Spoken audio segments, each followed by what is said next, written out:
It's great to welcome to the program today Ellen Ruppel Shell, who is a correspondent for The Atlantic, also author of The Job, Work and Its Future in a Time of Radical Change. Ellen, it's so great to have you on. Thanks for having me, David. It's a So, pleasure. to begin with, we've been talking sort of piecemeal for many years about technological automation, the possibilities of universal basic income, examining the areas of our socioeconomic system that are working well and the areas that are not working so well. But it seems that often missing from this conversation is the reality that at a certain point, humans are going to kind of need to re-examine the relationship to work and the idea of a sort of 40-hour full-time job as the sole path towards, other than independent wealth, sustaining oneself in the world. Can you talk a little bit about sort of the big picture of the change that you see happening in terms of humans and their relationship to work? David, you put that beautifully, okay? And what you just described is precisely why I wrote this book. My concern going in here was that we were in something like a denial, national denial about how things were changing economically, socially, on all different levels. And what we were doing was desperately trying to hang on to jobs that were no longer salient in the current economy, right? Jobs that would were being outsourced, jobs increasingly that are being automated, and we weren't really coming to grips with the fact that jobs per se might be on the way out. Okay, now historically, jobs are kind of a new idea. I mean, it's hard to imagine this, but before about 1900 or so, most people didn't really have jobs, right? Most Americans worked in agriculture. They either owned their land or worked on farms. Many also had trades and were entrepreneurs of a sort. So the whole notion of having a job was not really necessarily a positive thing. As you can imagine, in an agricultural community, if you had a job, that means you were beholden to a landowner. You were, say, a farmhand. That was your job. But what you really aspired to have was your own land and be something of an entrepreneur. So the whole notion of having a job has really only since the late Industrial Revolution and going forward into our current century, obviously the 21st century, has held such cachet. And we're hanging on to this idea that we all need to be working for someone else, right? And we need to be employed in a certain kind of way. And all this to me seems a little nostalgic and a little ahistorical because, in fact, that's not the way it's always been. And going forward, that may not be the way it's going to be. And we need to come to grips with that and understand what steps we need to take to ensure that everyone is able to afford to live, is able to make a living, and also is able to find a sense of purpose and meaning in their work. So you talked about the discussion of bringing jobs back that don't exist anymore. And this has become extraordinarily politicized. And what I've pointed out is that if you have two presidential candidates, for example, and they argue about who is going to bring back, for example, manufacturing jobs from Asia or whatever the discussion may be, as soon as one of them says the truth, which is a lot of those jobs just don't exist anymore, their opponent says that's a defeatist attitude, and that's exactly why you should vote for me instead of my opponent. So how can we break through that and actually start to think about what we're going to do in reality instead of fantasizing about bringing jobs back that don't exist when there's no political incentive to do it based on how our election system works? Right. Again, a very good point. Jobs, many jobs can go anywhere. They don't really have a natural born home. We think that they do. A lot of politicians say that they do, but they actually don't, right? They can go anywhere. And not just factory jobs, but white collar jobs, knowledge jobs, coding jobs, for example. This is a very vaunted category of jobs. There's a lot of talk about having former factory workers or coal miners learn coding.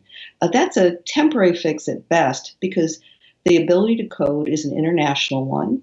There are people all over the world who are fully capable of doing it. It's not necessarily an American job, right? So the notion that we can keep jobs of all sorts in the United States in the digital age is pretty naive. And you're absolutely right that when political candidates talk straight on this point, they often lose traction. But I think I traveled the United States to do this book, and in areas, for example, the Rust Belt or in Kentucky, in the mining areas of Kentucky, the residents are actually quite aware of this. You know, people are not stupid. They know what's going on.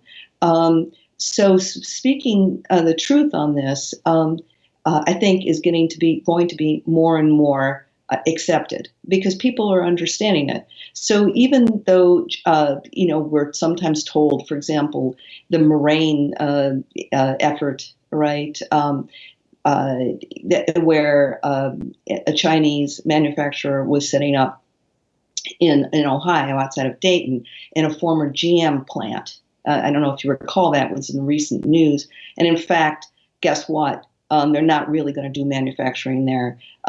They've pulled back dramatically on the number of hires they're going to make in Ohio, right? So this is, you know, most recent case of this. Of course, people there now understand that this is not something that's going to have any durability over the long term. And I think increasingly politicians who speak this truth will be accepted. What else in your mind counts as a temporary solution? And I guess what I'm interested in hearing about a little bit is universal basic income, which I've been studying for a very long time. And while I see it heavily supported by lots of progressive economists, most of them are saying, I support it as a step based on where we are right now, but it's not really a long-term solution to the problems that we're going to have. Yeah, universal basic income is something that has thrown about quite a bit recently. Silicon Valley got on board with that, of course, because they, in recent years, have started to admit that they are unemploying people, and they were concerned about that. So the whole idea of UBI, universal basic income, was very tantalizing to people in Silicon Valley. I describe it in the book as something that should be used as a spice, not as a main course. Okay, so there are examples. For example, in Canada in the 1970s, this basic income was applied to a community in Canada, and it was very, very helpful. Okay, so it was an impoverished community or poor community, and they applied it selectively over a short term, a few years. And it did lift people out of poverty. It gave them the opportunity to become more entrepreneurial. For example, in one case, I interviewed some people who had actually been living there in the 1970s. So, for example, one guy was able to buy a truck, right, and able to be much more effective in his agricultural efforts because he'd had this income boost. Young men were able to stay in high school and graduate from high school. Young women or young mothers were able to stay home with their infants. These were all positive things. And so I believe that universal basic income, or a basic income guarantee, as it's sometimes called, taking out the word universal, can be very helpful applied selectively. But of course, I don't think anyone believes it's a long-term solution nationally. It's extremely expensive, highly controversial, and it doesn't solve things over the long term.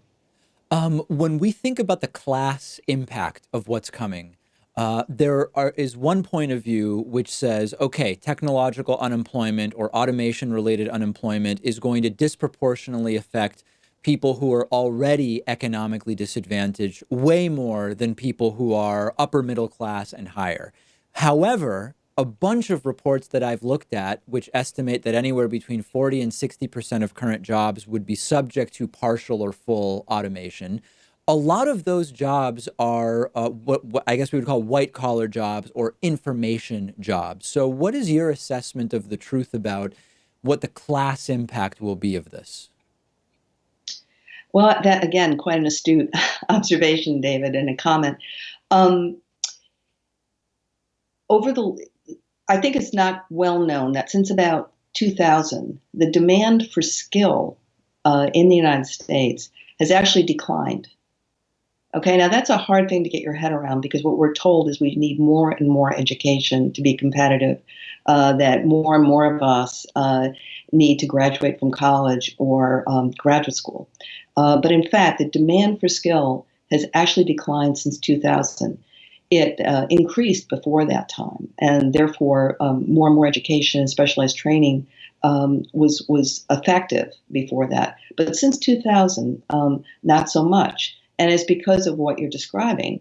The middle skill jobs have been hollowed out to a great degree. And meanwhile, I spoke to, oh my God, dozens of computer scientists who told me that the kind of jobs that are most desired to be automated are the most skilled jobs, right? Those are the highest paying jobs. Those are the kinds of jobs that employers would love to see automated if they could be automated. Let me give you an example. There are machines that can flip hamburgers right now, right?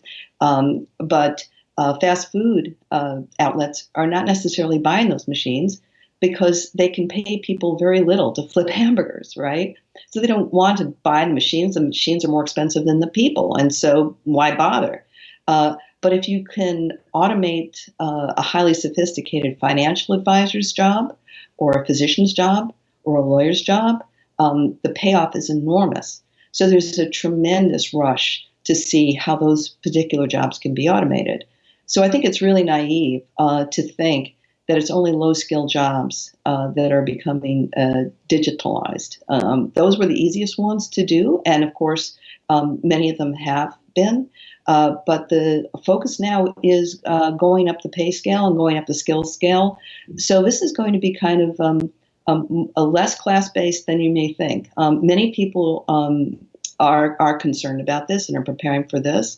And millennials and Generation Z, people under, age 28, 25, are finding themselves, in many cases, underemployed, even though they have college degrees. They're finding that they cannot find positions commensurate with their education. So this is something, we need to deal with in an effective way, and something, again, that we have to face.